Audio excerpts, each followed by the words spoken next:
Hail them. Hailing frequencies open, sir. Hailing frequencies. Open. Hello and welcome to another Hailing Frequencies Open podcast where we continue to trek through the past and future of Star Trek. As always, I'm your host, Mike Jones, here in my spare bedroom with a microphone, doing my favorite thing, recording with good friends, coming all the way from, I'm not going to do the from, because I get where you all are from wrong every time. Or I should just start making up things. For all the way from Pennsylvania. It's not no one's in Pennsylvania. I just found out he's an ensign because he came in uniform today. It's Damien. I am an ensign because you made me an ensign on the artwork, Mike. Happy to be here. I think the lovely Indian artist that I paid through Etsy made you an ensign. Well, actually, I think we discussed this. I think you asked me and I was like, well, I'm the new guy, so I'll be humble and be an ensign. And, I do remember we talked about you maybe being a cat person, a cetacean. Is that what they're called? Oh, Cation. Cetacean, yes. Cetacean. A cat person. Well, cat person. Right. I am a happy cat dad. Which I'm imagining more of a like Doctor Who cat person for you. Anyway. Oh, like the nuns. The cat nuns. Sisters of, I don't remember. With the perpetual litter box. And Erin has not been introduced, so she can't weigh in. Of course she can. Taking a break from taking a break from her life as corporate Erin, hashtag not the one on TikTok. It's our friend Erin. Yay! Oh. So I'm just gonna go ahead and circle back. I gotta put a pin in that. I love corporate Erin. Gonna close the loop. Okay. Gonna close the loop, circle back. We're just gonna the hard leverage. swap. Can we leverage? We need to leverage. We need to think outside the box, okay? So we're a minute past, so let's get going. Hi, thanks so much for joining the call. You do it so well. It's like you do this all day. Corporate Erin. I just don't have She's literally doing herself. Me. Yeah. This is me. When you all know me, I'm trying to look at the thing to see what is my rank. I know I'm blue. I think your hair might cover it in the picture. I probably made you a lieutenant commander or maybe a commander. Well, I mean, there's a certain we all know that Erin's cosplay when it comes time is Beverly Crusher, so she's commander. Exactly. It was based on Beverly Crusher. The coat. I need the lab coat. You do at all times, even when she's not in the lab. She's just walking around. She's sitting on the bridge. She's wearing that coat. It's a comfy coat. I mean, I would wear that coat if I had that. 100%. Right. Absolutely. It gets chilly on starships. The vacuum of space is famously cold. It's flowy. So today, speaking of people like Beverly Crusher and Gates McFadden, today we're gonna talk about we're gonna enter a fantasy world where I listen to a lot of Star Trek podcasts, and today I was listening to All the Asians in Star Trek, which is a great podcast. If you haven't, have you guys listened to it? No, I don't know this podcast. So this guy decided to interview every Asian actor who's ever been in Star Trek. And he's gotten a lot of background people. He's gotten Rutherford, what's his name? Eduardo, who voices Rutherford. Eugene Cordero. Yeah. Eugene. Eduardo, what am I saying? I was like, it's an E. He's also been, have you guys, sorry. Tangent on a tangent. Speaking of him, he is in this show that apparently was on some streaming platform that didn't make it, called Tacoma Firehouse or something, and it is hilarious. Anyway, we've been streaming, but this podcast, he also has talked to. He has this dream list of people, and one of them was, of course, Garrett Wang. And today's episode was the first part of his interview with Garrett Wang. And of course, the other would be George Takei. If he could get those are like the epitome fantasy guests for his All the Asians in Star Trek podcast. And it got me to thinking, what are our fantasy guests? Hmm. Is it all the Asians in Star Trek? I mean, that would be an exciting place to get started. I It think would. George Takei. Hell Oh my yeah. Oh, God. absolutely. Absolutely. Yeah. Because George Takei now, let's be honest, is so old. He does not care. He can say whatever Oh, the fuck he wants. We will let him right. fly. We will get that gorgeous man a cocktail. We will sit down and we will have ourselves an evening. Yeah, I'm going to go ahead and say he's the first one on my list because he has that like smooth, velvety voice. Yeah, do it. Say it, Mike. Say it. And oh my. Yeah. Um, It's good, right? It's so good. It's so But it comes good. with the face, and I know that this is an audio medium, but that face was everything. I mean, that's why he was on Howard Stern because he has this great voice, and he's funny and he has a lot to say, and he's done a lot for the queer community over the years, and I think it would be really cool to have him on the pod. Now, that's probably my number one like most far-fetched person that on my list. So I'm starting top. I saw him in Allegiance on Broadway. Oh, you Great. did? Yeah. I mean, yeah. I mean, it's not like the best show ever, but you're like, he Sure. was in it. Lea Salonga was in it. It was Right. like, yeah, he was good. He came to see a show that Tim was working on. Tim was doing wardrobe off Broadway in a show called Yank. Oh, I remember that show. I and- remember that show because yeah. Tim told me exactly where to sit to see the nudity. Oh yeah, me too. Mhm. To maximize the nudity. And maybe George Takei sat in that same seat. But he Yeah, came. you think and that I George told- would have like the inside word on how to see the right? Yeah. I told him, I was like, why didn't you call me? I could have gotten on the subway and been down there in time for the show to let out and bump into George Takei. But it didn't happen. It is truthfully, that is like the way of the world though. Of course it's him that gets to meet George Takei and not Of you. course. Of course. I meet so many famous people that I don't care about at Radio Yeah. City or like encounter them at least. And but George Takei, Right. Amazing. I, All right, I, somebody else. I'll jump in just because we're talking about people that we've run into. When Lifetimes 3 was playing its Circle in the Square, I met Brent Spiner because I was Oh. going to school at Circle at that time. And amazing. they had done it was a dress rehearsal, and they basically invited the students to come and watch it because they were testing out some stuff, and like the stage rotated, and they were like, we want an audience, but we don't want it was like before the previews and all of Mm. that. And so they had us in to watch it, and it was, I mean, it was great to watch. And afterwards he was just hanging out downstairs looking in Circle. There are all these pictures of previous productions ever since it was down in Sheridan Square, when it was a theater company. And so he was just kind of like looking at the pictures of like Colleen Dewhurst doing like, major plays, and just sort of staring at it. And I walked away and I was like, oh, Brent Spiner. And he looked and he was like, oh, hi, did you see the show? And I was like, I cannot talk to this man about Star Trek right now. I can't do it. So I was just like, I thought it was great. He was like, do you have any feedback? And so we talked about his performance. And I was like, I just think you're spectacular. And he was like, you don't think this was too much? And I was just like, no, I bought the whole thing. Like, we talked for 5 minutes about the show he was in. And then he was like, well, thanks so much. Thanks for watching. And I was like, thanks for letting us in. Okay, gotta go to class. Bye, Brent Spiner. Oh, that's so cool. But I would love to That's have him amazing. because he seems like just the chillest guy. Yeah. Self-deprecating humor, absolutely like sweetheart. He seems kind of cranky. This was in the year 2002 or 2003. So in my mind, like Frozen at that Right. stage. Right, of course. Yeah. But like, I don't know, man. I want him. I want I mean, him. he had the opportunity to really be a creep in that moment too, and he wasn't. You know what I mean?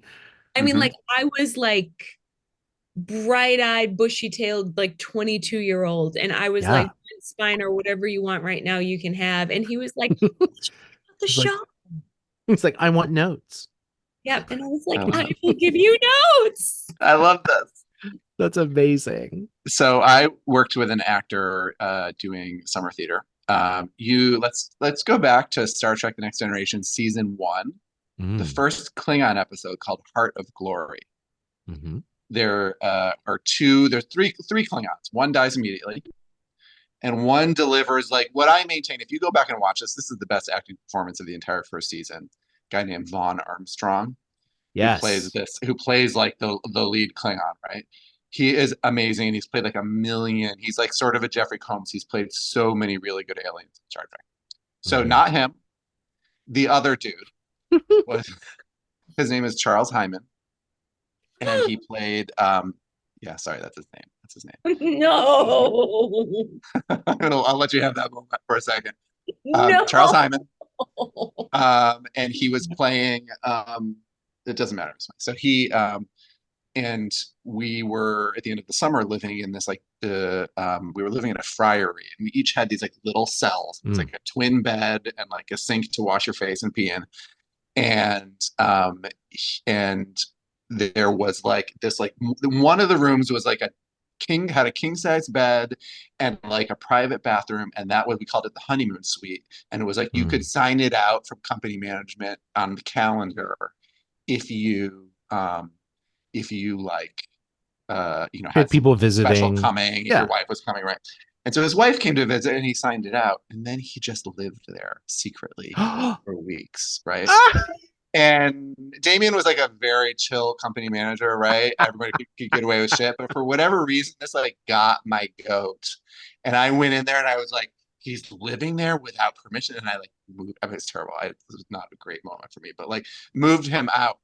And later found out that he was the second Klingon to ever appear on Star Trek: The Next Generation, and Wow. briefly regretted being a dick to him. But Well, we should get him on so you can apologize. no, he's probably. I wonder if he's still alive. I don't know. It's a long time.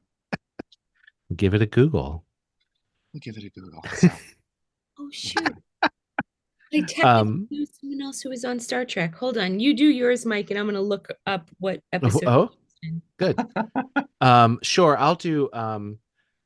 Okay. This is actually. I just want to tell a story of someone that I met who was on an episode of Star Trek. So, I did a reading at a reading of a play in New York. I stage managed it, and this actor was late. I mean, they knew he wouldn't be there for the first couple of rehearsals, so they had me reading his part. And then when he showed up, his name was Dan Butler, and he is best known for playing the other radio host on Frasier. That Frasier that if you watched Frasier, his episode slot was right after Frasier, so he would always come in and like kick him out of the anyway, whatever. Sort of this toxic masculinity character. He was in an episode of Voyager where he and Tom Paris switched bodies. And that was his way of escaping. So then he had to play like Tom Paris being in his body or whatever. Anyway, so he shows up. I realize who it is. And I'm like, oh my God. I checked IMDb to make sure I was right. So then on a break, I was like, I have to ask you, what was it like being in Star Trek Voyager? And the look on his face, he was a nice guy. The look on his face was like, oh God, it's one of those. And he was like, honestly, I don't remember. I was just taking a lot of work back then. So then later, Tim, my husband, who was the company manager there, or the general manager, he says to him, he was like, so you're married to a Trekkie. Oh no. Oh God. You know who else is like that is Terry Garr. Terry Garr, who was on the Gary 7. What's the name? I forget the name of the episode. But it's the one that was going to be a backdoor pilot, etc.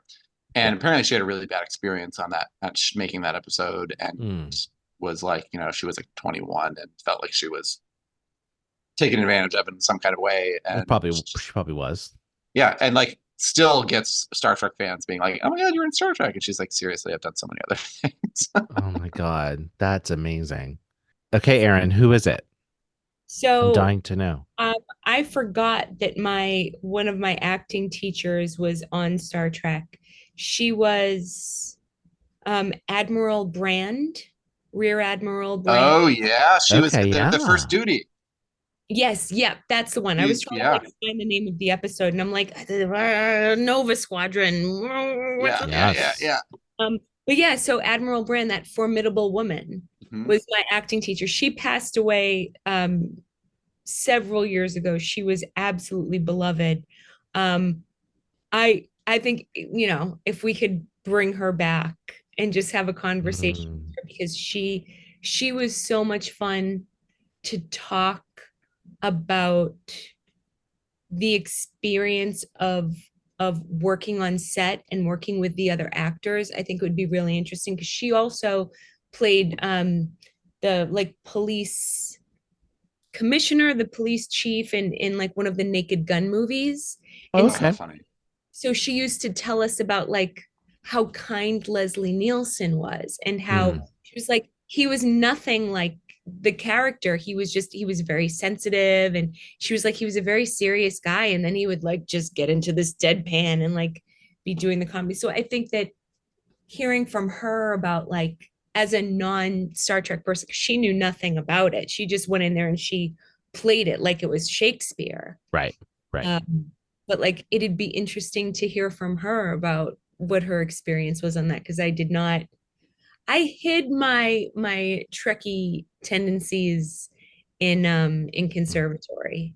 I As did we all did for a while, you know. closeted. We've all been in the closet at some point. Yeah, in the yeah. Yeah. That with the anti-gravity boots in the closet. That's it's interesting, the day players, the actors who come in for just one episode, and the three of us all having worked in the entertainment industry, you end up working with them because they're working actors ultimately, you know. And it's, if they spent time in LA in the 90s, it's likely that they could be in one episode of Oh Star yeah. Trek. Uh worked on a show at Juilliard. I didn't go to Juilliard. I just worked there for a season. But the director of the show was Harris Yulin, Oh who yeah. is Duet. yeah, kind of a big deal. But I didn't really know. And it's funny, we were like well into the rehearsal process before I realized who he was. Mhm. People told me like, oh, like he's kind of a big deal, like, like we, like treat him special kind of thing. You know what I mean? Like, not that you would mistreat your director ever, but like, give him what he wants. And he was such a lovely guy, like just such a gentleman. Um, but I first realized he was the judge in Ghostbusters 2. But then I Excellent. realized he was in the DS9 episode Duet, which is an amazing episode, playing the Cardassian who's pretending to be a war criminal because he's guilty. He feels Yeah. guilty for not having done anything, and he wants to be punished. It's a really powerful episode. So I don't think I would have him on as a guest. If he's still Oh. with us. I think he's still with us. So that's a lot of information about someone we are not going to have on. Yes. Yes. Are we getting to can we do our actual wish list now? Is that Yes, I know. And we're just telling stories of, Now we're just stories. close encounters. I've got one. Mhm. Will Wheaton. God, Yes. Will Oh Wheaton, my God, come on our yes. show.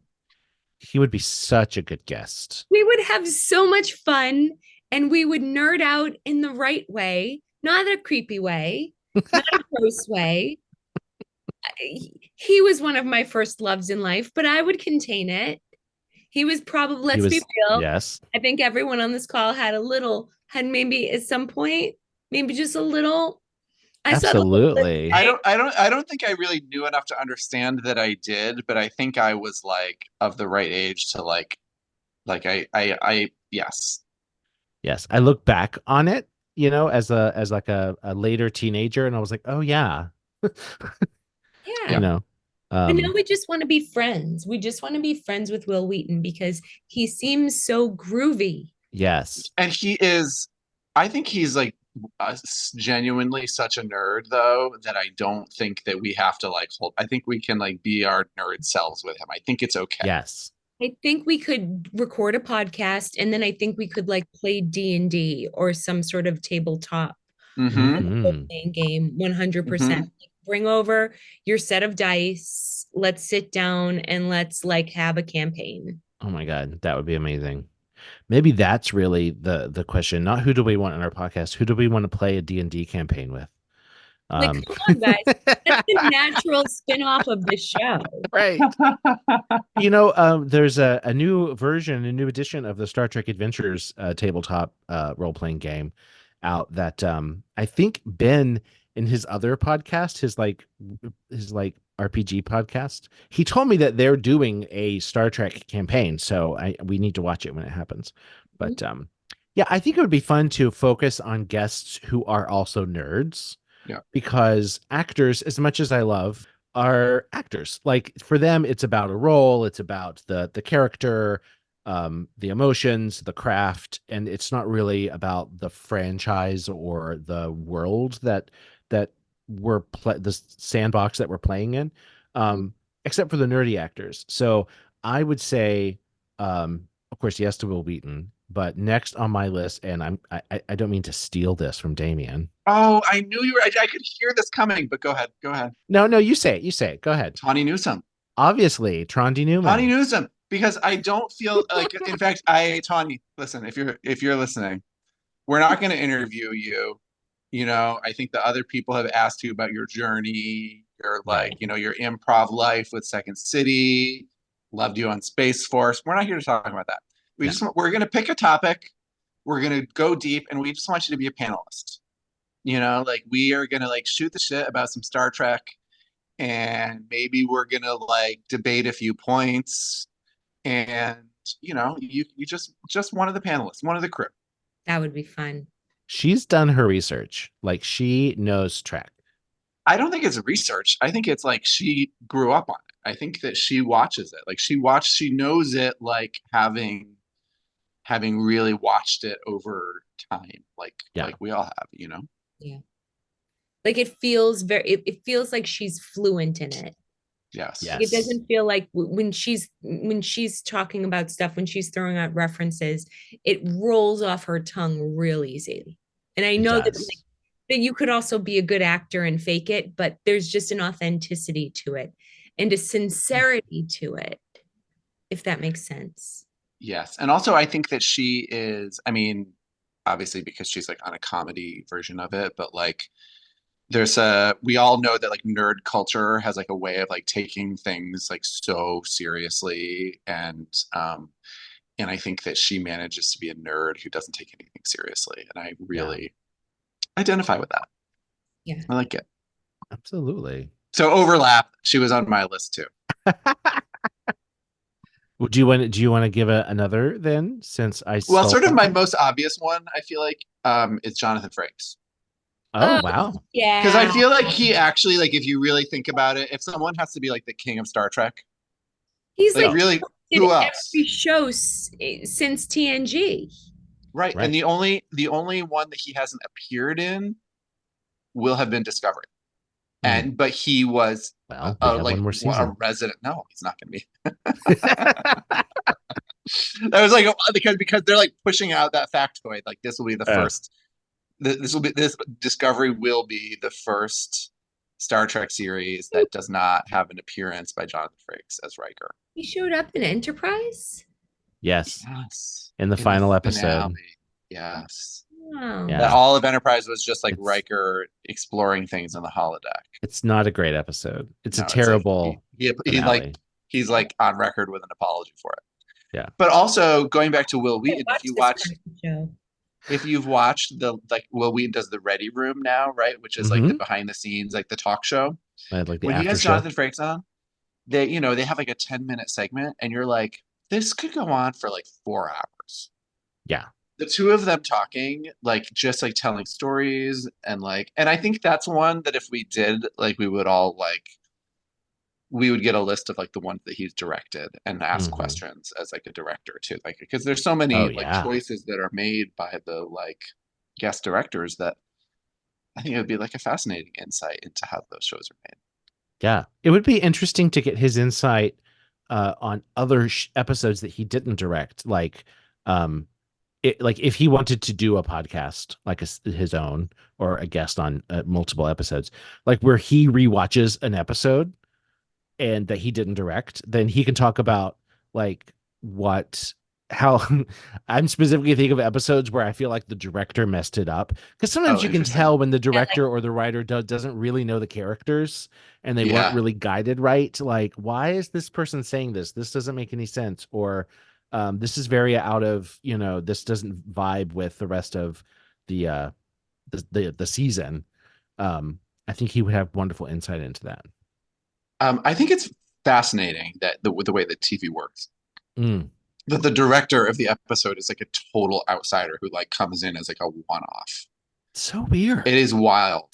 Yeah. wild to me to watch that, to see a show like a really intense series and see, like the first episode of the season is like, the main director or the Mhm.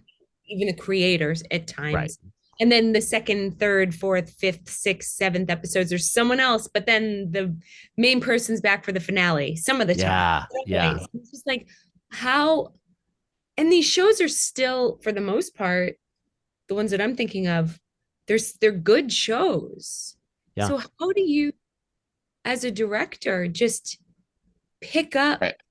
where someone else left off when it's so much of it is just your take on things, your spin on things? Well, and I don't think that it is. They don't necessarily have the creative freedom that you would have on like a film, right? Yeah. Like they answer to the showrunner, who is the writer. So it's like it's a writer's who's medium, usually the really. writer. Yeah. Yeah, but like almost always. yeah. I also think that we're thinking about it as theater people, where the director is kind of the, other than the person who signs the checks, is the be all end all, and in TV, it's not that way. Right. And I get the sense that some I've of never these worked in TV TV. directors are not even like giving actor directions. They're like just move, like where does the camera go? Where do you stand? Where do you walk? Sure. Yeah. Yeah. It is really also fascinating that we, I think we all have heard this, but I don't think it's come up with us, is that what a crazy pool of working TV directors have come from the casts of the modern Star Trek shows. Yeah. LeVar Burton, Mhm. Roxanne Dawson, Mhm. Robbie McNeil, who played Paris, and obviously Jonathan Frakes, are all like Obviously working Jonathan TV Frakes. directors, have made a career of that, Yeah, going show to show, like sometimes multiple episodes in a season of a show where they whether it's a procedural or whatever, Mhm. Yeah, it's a fascinating world. I also think it'd be interesting to look at the films from the director perspective, because like as much as I like the Nicholas Meyer films, which is Star Trek II, The Wrath of Khan, and Star Trek VI, The Undiscovered Country, they also make sort of canon changes. Like suddenly Starfleet is a lot more nautical, because he liked that. Gene Roddenberry did not. He did not, yeah. But the whole like Captain on the Bridge thing, the whole just the dialogue of like whatever rudders and I'm like the technobabble was grounded in actual Navy technobabble, you know what I mean? And that didn't happen anywhere else in Star Trek, so it doesn't make any sense. Also in Star Trek 6, the Klingons have like Pepto-Bismol purple blood. They had never had purple blood, and except for Lower Decks, they've never since had purple blood. So I've got one that actually I feel like yes. sparked this conversation today. Good. That we found a post that is a story that reminded me of a story that I had heard. Season 1, Next Generation. This guy's name is Biff Yeager. He played Lieutenant Commander Argyle, who was the chief engineer. You may remember season 1 of Next Generation had a revolving door of chief engineers, and they didn't explain. Was there a hierarchy? Were there multiple on duty? Were they just sort of was a revolving? What was happening? They never explained it. It was one of our chief engineers. But apparently, he said that at some point, right? Yeah. Weird. And at some point, it was like offhandedly mentioned that if there was a fan response, that they would keep this guy, Commander Argyle, played by Biff Yeager. And so he got this sense that if he created a letter writing camp, so there was like this letter writing campaign to like to make Commander Argyle a full cast member, but come to find out that it was him orchestrating his own letter writing campaign and that fans had gotten pissed off because he was like reaching out to them to solicit their letter writing to put him on the show. So they like, ended up not liking him. No, he never came back. Yeah. But I did a quick search on the Twitter, and Biff Yeager is 81 years old and he's on Twitter. And I feel like we should bring him on to be like, what the hell was going on? Like, did you think that was going to work? Like, where did you get that idea? Like, how did you get caught? Like, I feel like we need to it's look kind of diabolical. Like, what is his Twitter content is my question. Like, first of all, the name Biff Yeager is pretty amazing. It is. Yeah, you sound like an 80s movie villain.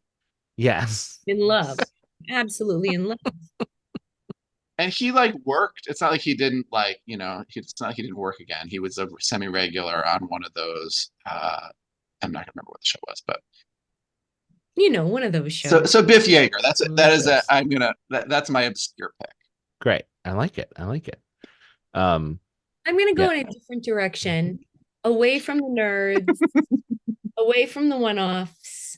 I want to bring on someone who I think to this day doesn't understand that they're in a Star Trek show. And if you ask them anything about Star Trek, they're not going to know what you're talking about. Tig Notaro. Yes. Yes. There will be she'll be like, I'm sorry, what do I do? The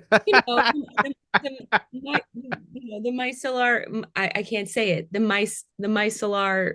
Mycelial network and this and that. She's gonna be like, I don't know what any of those words mean. Who are you and why are we here? Oh my God. Do you know she would be so funny? Do you know that she has a podcast because she's like culturally unaware and does not like know famous people? She has a podcast where she interviews a famous person that we all know, right? Yeah. And it'd be like Charlize Theron. And her like the gimmick of the podcast is she has to figure out who they are and why they're famous because she's never heard of them. Yeah.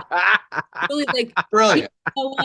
And it's just oh my God, amazing to watch. Like the most famous movie stars will sit down with her and she'll be like, hey, are you like are you on TV? Is it like 20 questions? Well, they just like have a conversation, but they're not allowed to, like, they can't just give it away. Okay.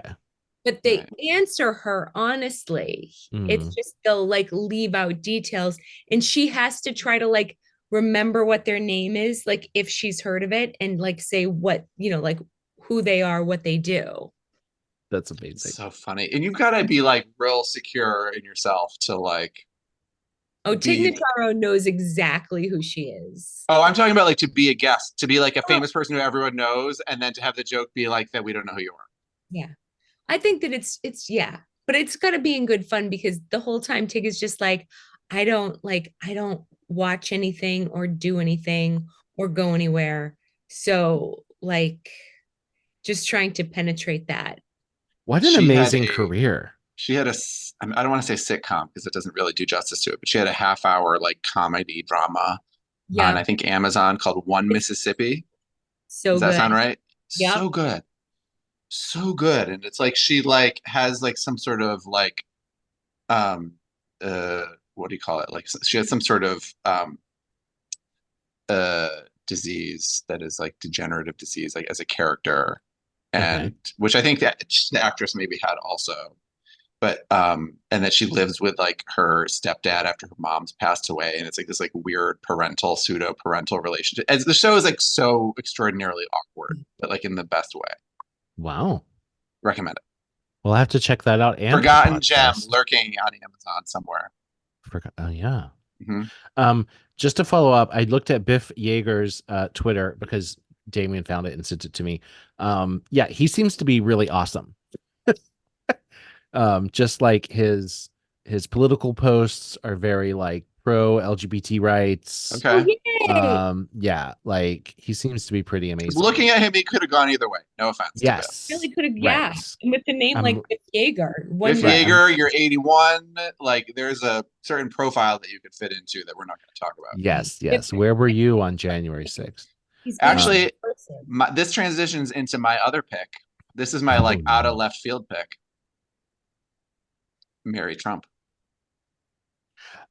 Doesn't Mary Trump had a Star Trek podcast that they did literally 3 episodes. She interviews Tim Russ. yeah. It's great. Like, she's knowledgeable. She's clearly like an actual fan. She forgets some details here and there. And I'm like, Mary, Sure. answer. I can be your co-host. And but it's like she is very smart and has like her own, like, they have a sort of pseudo political take. The take on the podcast was like the politics of Star Trek. Oh, okay, And, sure. I want to add that I also stayed at her house in P-Town. Granted, she no longer owned it when I stay there, but it had been her house. Yeah, I think that she's very cool, and I think that she is, she's Trek politics much with- cooler than the rest of her family. Well, yeah. And also, they stopped doing the podcast during the SAG strike because Yeah. they were like, we have all these people on and they can't talk about anything. And it sort of is like, so out of solidarity with the actors, we're going to stop doing this. And then they fully stopped doing it. Well, maybe it'll come back. Yeah, the last it'll come back. episode was just an announcement on July 26th that they were pausing. I just looked it up. Trek Politics with Mary L. Trump and Bob Seska. Yeah, they're good. They're good. Yeah. I think Yeah, he's she like would an be Air America guy or something like that, Okay. He would be. They would be, or she would be a very fascinating guest. Mhm. There's no way we could stay on topic. No, and that's like, there's right. Absolutely. Absolutely. I love it. Sometimes that's the point. Sometimes that's the point. Wow, you've had such good choices. Okay, I'm gonna go with this one's a bit of a cheat because it's someone that I kind of went to school with. And I've mentioned this before in the podcast, but when I was in grad school in Alabama, one of the undergrads was Sonequa Martin Green, or at that point, Sonequa Martin. And it's funny. I look back, I'm an introvert. I'm not a social butterfly. I look back on my college career and I didn't like, I stuck to my little core friend group and didn't really spread out. I'm like, I could have become friends with Sonequa, but other than, pleasantries and chit chatting with her about, random things, like we had the same Bluetooth headset. Remember when Bluetooth headsets were a thing? Yes. We had the same jawbone. Yeah, like, but it would be interesting to have her on to talk about that journey. Like, how did she get from, being a theater major in Alabama to where she's from, Alabama, to Hollywood? And I don't really know the answer. I saw her in a play called Fetch Clay Make Man. Have you heard of this? It was No. a story. So there was like a real life encounter between Muhammad Ali and Stepin Fetchit. Stepin Fetchit was like early Black Hollywood movie star who played like literally all of the most racist parts. Like, he was like the embodiment of like the ugliest racial stereotypes. But he's like, and so there was a lot. There was like sort of, he was ostracized by like activists in the Black community because he was perpetuating such ugly stereotypes. But at the same time, he was like an actor who wanted to work. And there was this real life meeting between Muhammad Ali and Stepin Fetchit, where they became oddly close. And it was like, nobody really knows what happened or why, but Muhammad Ali was like a defender of his ever after. And so this play sort of like speculates on what happened. And Sonequa played Muhammad Ali's wife. Huh. And I definitely remember it. Like, it was one of those things, like, I remember her and I remember her performance, but it was like I had to, it was only because my friend who I went to see it with was like, that was Sonequa Martin Green that we saw in that play. And I was like, head exploded and had to like go back and sort of like rewatch that play in my head. But That's it. so, yeah, Where was that? Was that off Broadway? it came from the McCarter Theater in Oh, Princeton, but I saw it at New York Theater Workshop. okay. And I went to the opening night party with Des McAnuff, and I was totally did not belong there. It's one of those like an interloper. Didn't know Not where to as stand or put my hands. you weren't Mr. McAnuff's date. You were just I certainly was not, but he wore like a wild pink suit that blinded me. So, that's amazing. yeah. He doesn't have a Star Trek connection, does he? It's like 6 degrees of separation. You can Somebody get must, anyone. Yeah, you can get anyone back to Star Trek in 2 steps easily. Oh, for sure. Well, clearly he directed her in that play, and she Right. was on Star Trek. There we go. Boom, Done. boom. Done. 2 degrees. 2 degrees of Trekration. Yeah, Two- it's a swing and a miss. Close enough. Close enough. Close enough. You know who I feel like realistically could have on this podcast that is like the no-brainer of no-brainers, because if only because it would be awkward for our dearly absent Lenita, who's at a very important board meeting right now. We miss you. Love you, Lenita. Denise Crosby. Oh yeah. Oh, hell yes. Okay, because like, first of all, she has a fucking sense of humor about everything that has like, like how many times has Yes. she been asked like, oh, do you regret leaving? Or like, she has answered all these questions a gazillion times and maintains her sense of humor about all of this stuff. There's like, Yes. we saw the picture of her on the Star Trek cruise, and there was someone doing Armis cosplay chasing her, and she's like running away. Like, She looked clearly, like legitimately laughing. she was Yes, really, too really good. laughing. Like, she like understands like her role in she's probably in her 60s now, right? I mean, like, so like She looks great in that photo. Like, good looks job, great. She looks great. Denise, come on our podcast. We will spend the first 20 minutes talking about how gorgeous you are. And I feel like That's she funny. will not like when, because I don't think that our absent friend will change her opinion, even in the face of the star who played her. Well, I think, you know what? Denise Crosby would probably be into it. She'd be like, oh, yeah, Yar was terrible. Or like, Yar totally like boned Data. That was like ethically questionable. Like, Yes. Yeah, I think well, she's pretty harsh on the way that they wrote her. She says that she had to die to get a good episode, which is true. Right. I mean, she famously said they should have made a cardboard cutout of her legs, because she was in the background of the shots of the captain's chair and doing nothing, just standing there. Yeah, she has a great sense of humor. It's funny. I don't remember. This was another podcast where she was interviewed. It might have been the Shuttlepod Show, or it might have been Investigates. But she has this family connection to Bing Crosby. Oh, that was Investigates. I heard that one as well. Yeah. Yeah, which is a fascinating story, because it's not like a good simple relationship. It's like this. Anyway, go listen to Paternity suit. Investigate. There was a paternity suit. Yes. It's a fascinating story. Not one that she's going to talk about on our show. Right. yeah, That's not our show.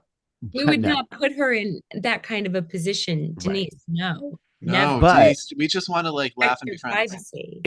But in her youth, she recorded. I don't know if she recorded, but she wrote and performed a punk rock song called Black Christmas, and I think that tells you everything about her sense of humor. I am in love and need to talk to Denise Crosby right now. Absolutely. Do we have anyone else on our short wish list? Well, Nana Visitor, Well, right? yeah, Because I did get that right. cameo from her. Mama Nana, right? Mama Nana. Mama Nana. Mama Nana. I don't know. We'll have to ask her. I feel like she's someone who we're going to meet at this convention because she Yeah. is very. And also, I feel like I already know what we're going to talk about because we know about her like Fosse history from my own Yes. unnamed workplace, which I think I actually named earlier. Um, and I feel like that is like oh, I work for this organization, and yeah, and Yeah. our the choreographer of the show is like, oh, I know Nana, like, okay, Right. Well, it's another theater connection. I mean, so many Star Trek actors are theater actors. yeah, Um, and I think part of it, and Shakespeare actors or musical Armin theater, Shimmerman. You ever and hear him yeah, talk about? Oh my oh God, my God, yes. I think that Star Trek is a good place for these theatrical actors and Shakespearean actors because of the heightened language and uh it just it you have to play this kind of science fiction with a certain you have to totally invest in its reality, and it's an elevated reality. It's not like our reality, and I think that theater training is good for that. Mhm. yeah. Yeah. So Right. we have a lot of theater connections with people who, so basically what I'm saying is that the three of us are probably 2 degrees of treculation, I think just we from were having done some actually shows. we should be on an episode of Star Trek and then interview one another about the experience of being on an episode of Star Trek. Oh my God, that would be amazing. I would even settle for a fan film with some legacy actors in it. Hell yeah. Yeah. It doesn't have to be canon. If it's No, not canon, it can get real weird. And the weird stuff's the fun stuff. Mhm. exactly. Headcanon is better than real canon. Damien's like, I've already got my costume. Let's go. Right. Ready. I'm Bring ready. it Are you down. kidding me? This is just one look. So, speaking of, my favorite upcoming guest is you. If you want to be on our podcast, shoot us a message. You can find us on Twitter or wherever at Hailing Freak Open, and at hailingfrequenciesopen.com. Leave us a 5-star review wherever you get this. Join our Patreon and get bonus content. And until next time, here she comes. Here's the depressing Tasha Yar. Goodbye. Hailing frequencies closed, sir.